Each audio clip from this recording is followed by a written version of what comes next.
Has the fact that UK estate agencies run by a bunch of old grey-haired men and Rightmove ruined the way estate agents run themselves and operate in the 21st century? Talk to me.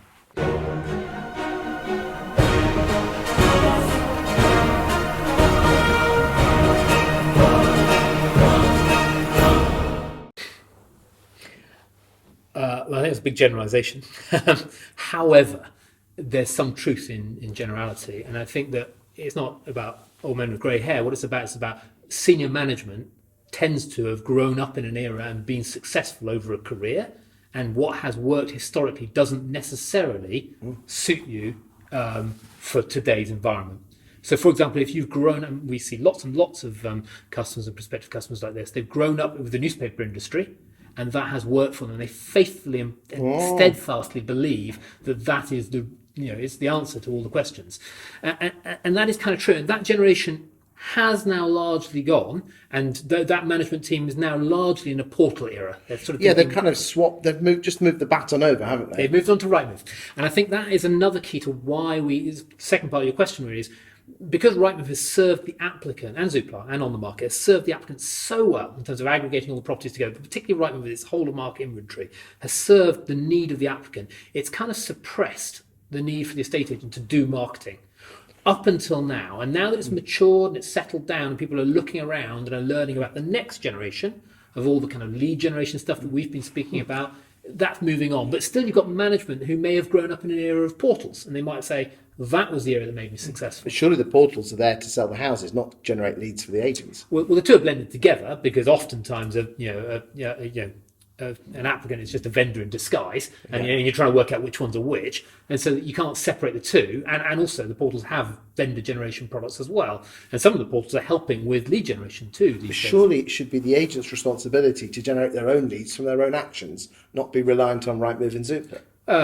Yes, I mean, I think so. I mean, I think that a good agent has an opportunity at the moment, and the reason I think it's an exciting time is there's an opportunity to steal the march, because the laggardly or the fearful or those without the resolve to go exploring or without the wherewithal to go exploring, they'll lose a bit of share, and they might lose a lot of share if they've got a good competitor with a good established brand name. I mean, Johnny Come Lately, just started up, has to play with all the new material, all the new marketing mechanisms. But the really dangerous guy is a guy who's been in town for some time, strong independent, good brand name, 3 branches, growing quite quickly, and is getting aggressive about modern marketing against a firm that perhaps hasn't adapted. So what does good modern marketing look like?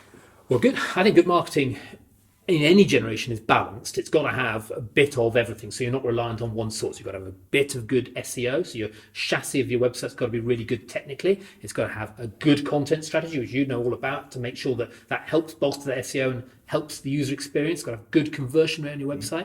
But then around that, you've got to have a presence on whatever combination of portals you're going to choose, and you've got to have that presence optimized. And there are lots of ways for another day of how you can change the way your data is structured on that portal layer in order to really help you.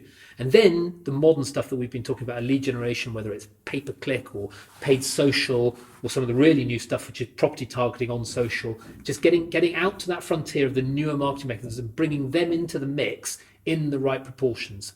And I think the really interesting thing is people always underestimate how quickly the consumer's moved. Consumer moves to mobile. They take a while to start. It's like, was it Bill Gates who ever said, underestimate in the short term, and then overestimate in the short term and underestimate in the long term. But when they go really quickly. So now social is really here now, and Google PPC is mature, and yet only 30% of agents in the UK are doing it. And that for me is probably not very well either. Well, doing PPC well is a whole other topic.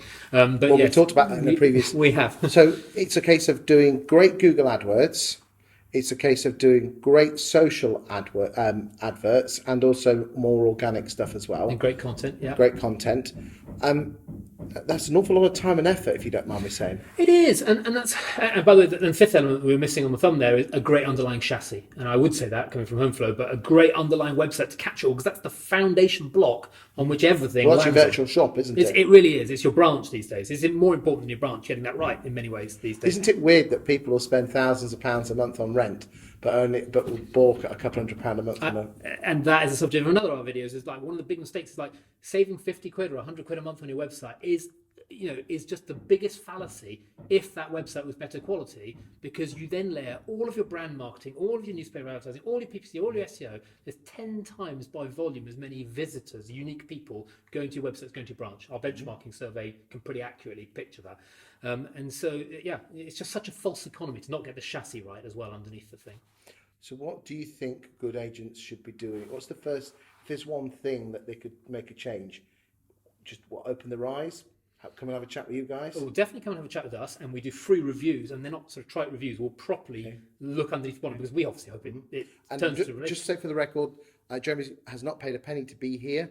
As with all my interviews, they're all totally free. It's just that a lot of my clients use him and rave about him, so I invited him here today. It's kind, thank you. Yes, I'd definitely say talk to us, or just go and get educated. I mean, you made a great point about it takes a lot of time to do all of that stuff. So you've either got to choose a partner you trust in, who's got good service, good reputation, and obviously does this well. That's one solution. Yes. Or the other solution is invest in it. We were talking earlier on the show about where, what's an appropriate level of newspaper spend.